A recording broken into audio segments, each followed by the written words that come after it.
বৃদ্ধ আব্দুল হকের বয়স 70 পেরিয়েছে। সারা জীবন পরিশ্রম করে তিনি নিজের 2 ছেলেকে বড় করেছেন। কৃষি কাজ করে, জমি বিক্রি করে তাদের পড়াশোনা করিয়েছেন।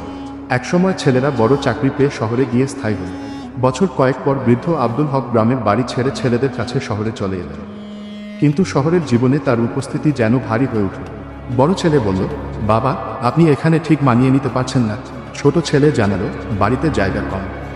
একদিন সকালে ছোট ছেলে তাকে স্টেশনের কাছে নামিয়ে দিয়ে বলল, কিছুদিন এখানে থাকেন, পরে নিয়ে যাব। কিন্তু কেউ আর ফিরে এলো না। বৃদ্ধ বাবার চোখের জল মুছে গেলেও তার হৃদয় সন্তানের জন্য ভালোবাসা অটুট রইল। ফুটপাথে বসে তিনি নিজের পুরনো কাপড়ের পুঁটলিটা শক্ত করে ধরে থাকেন। পুঁটলির ভেতর ছিল তাদের ছোটবেলার খেলনা আর এক টুকরো মিষ্টি, যা তিনি সারা দিন কষ্ট করে কিনেছিলেন। রাতে শীতের মধ্যে কাঁপতে কাঁপতে তিনি ভাবতেন, আমার ছেলেরা ভালো থাকলেই হল। কিছুদিন পর পাশের এক পথচারী তাকে জিজ্ঞাসা করল, বাবা, আপনি এখানে কেন? আব্দুল হক শুধু মুচকি হেসে বললেন, এটাই আমার বাড়ি হয়ে গেছে।